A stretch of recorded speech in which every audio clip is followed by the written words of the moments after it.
As we continue our triumphant march toward the 2021 Cardano Summit, it's good we don't get tunnel vision. So today we're going to zoom out a tiny bit and look at one global issue that at least has the potential to impact Cardano and crypto. Ready? Let's go. Today was quarterly tax day in the US. I know a lot of you out there were feeling the pain of calculating that staking income for every 5-day epic period. Don't worry, one day crypto will solve this.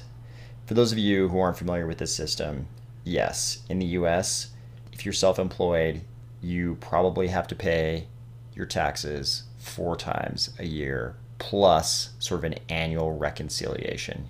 It's terrible. Speaking of our triumphant march toward the summit, one of you, a member of the Army of Spies, has reached out to me to make sure that everybody knows there will be a Cardano Summit 2021 community local meetup for the Washington, D.C. area. It'll start on Saturday, September 25th at 10:30 a.m. Eastern Time at Circa at Navy Yard. So it looks like there are 40 spots left according to the meetup.com site. So you can go to the meetup.com site for the Cardano Summit 2021, find the Washington, D.C. event, and reserve your spot to be one of these 40 people if you are in the D.C. area. We have got a little something brewing in the second biggest economy in the world. You know that we try not to stray too far into the territory of macroeconomics on this channel, but I would feel silly if we didn't at least discuss this, because this may or may not be something that is highly impactful to a lot of different things, including crypto. This is one of those topics where I'm going to reserve my own viewpoint and just present you with the scenario, and you can decide for yourself whether you think this is important, not important, and if you do think it's important, whether it's potentially positive, potentially negative, or there's just too much chaos to even come to a decision. But we're going to discuss it because I think it's important that you at least know this is going on. So here is the Bitcoin community, a prominent figure in the Bitcoin community with a very positive spin on this for Bitcoin and presumably for all of crypto. So we have this entity in China called the Evergrande Group. Wikipedia tells us that the Evergrande Group became the world's most valuable real estate company in 2018. The problems, though, started surfacing when we heard that the company had $300 billion in liabilities. Yes, that's almost $1/3 of $1 trillion in liabilities. This has been concerning to analysts across the globe. Here you can see George Soros, regardless of what you might think of him, wrote an article in the Financial Times called "Investors in Xi's China Face a Rude Awakening." He said, China has enjoyed an extended property boom over the past 2 decades, but that is now coming to an end. Evergrande, the largest real estate company, is over-indebted and in danger of default. This could cause a crash. Yesterday, we started seeing articles like this one in Bloomberg that said Evergrande gives China an impossible equation to solve.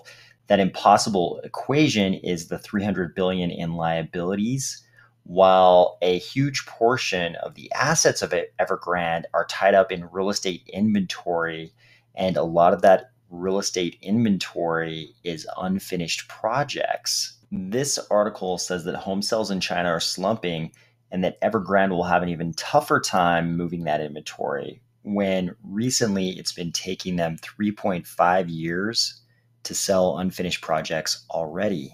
Forbes tells us that Evergrande has about $352 billion in assets and only about $74 billion in revenue.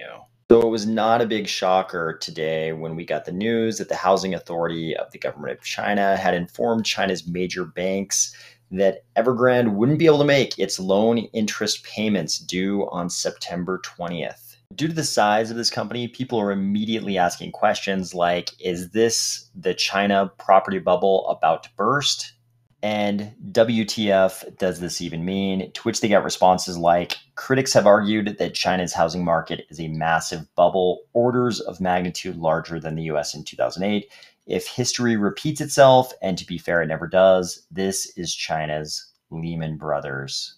A very prominent crypto personality with over 750,000 followers also said, China's Lehman moment, the money printing will be massive. I repeat, massive. This is good for Bitcoin.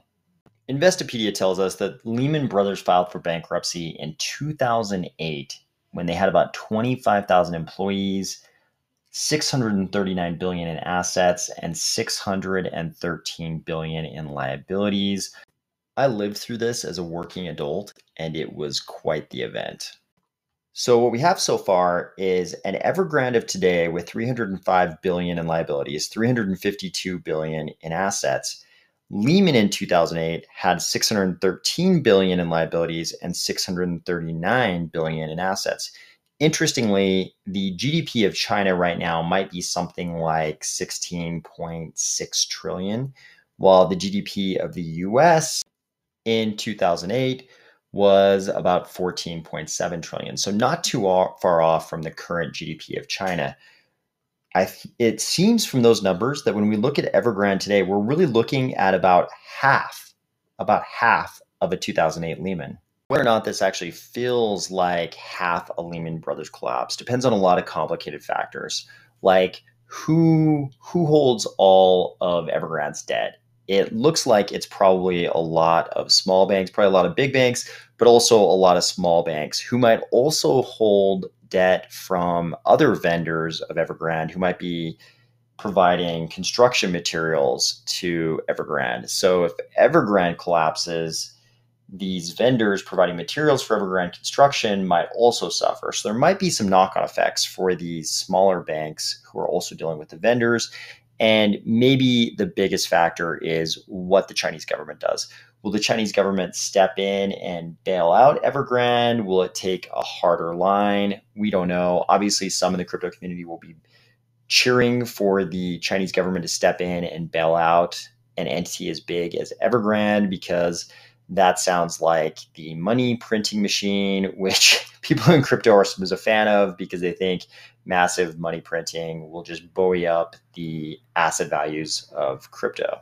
So no matter what significance you would personally assign to this, and no matter how much we would like to think that crypto has decoupled from a lot of the rest of the economy, and that Cardano has decoupled from the rest of crypto, at the end of the day, crypto was born in tumultuous economic times, and because of those times, and economic chaos on a global scale could still have a big impact on crypto today. So as we march triumphantly toward the Cardano Summit 2021, it's good to occasionally zoom out a little bit and take a look around and just see if there are any of these big exogenous outside factors that are creeping up on us, even though we might not be looking out for them in our little crypto neck of the woods.